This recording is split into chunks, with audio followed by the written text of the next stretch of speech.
ஒரு 20 வகையான விதைகளை கலந்துக்கிட்டு தோட்டத்தில் வச்சிருது. ஒரு 60 நாள்ல மடக்கி உழுதுறது மண்ணில் ரோட்டாவேட்டரை வச்சுட்டு உழுறோம். 50 வருஷமா கெடுத்திருந்தீங்கனாலும் ஒரு 60 நாள்ல அந்த பூமியை மாற்றி காட்டுறோம்.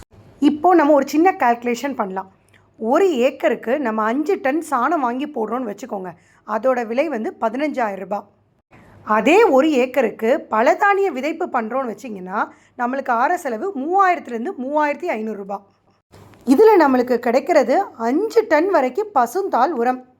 இந்த பசுந்தாள் உரம் பார்த்திங்கன்னா நம்ம மண்ணில் அங்கக கரிம சத்தை நல்லா உயர்த்துதுங்க.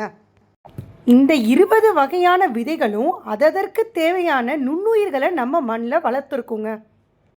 இப்போ நாட்டு மாட்டு சாணம் எங்கேயுமே கிடைக்கிறது கிடையாது. மாட்டுக்கு தரமான உணவும் கிடையாது. அப்போ எப்படி தரமான மாட்டு சாணம் நம்மளுக்கு கிடைக்கும்? இந்த பலதானிய விதைப்பு மூலமாக நம்மளுக்கு தரமான 5 டன் பசுந்தாள் உரம் கிடைக்குது. அது மட்டும் இல்லைங்க, 20 வகையான நுண்ணுயிர் குடும்பங்களும் நம்மளுக்கு வருதுங்க. நம்மளுக்கு ஆற செலவும் பார்த்திங்கன்னா ரொம்ப கம்மி. அதனால தான் நம்மாழ்வார் ஐயா சொல்கிறாரு, 50 வருஷம் கெட்டுப்போன நிலமானாலும் 50 நாளில் அதை மாற்றிடலான்ட்டு.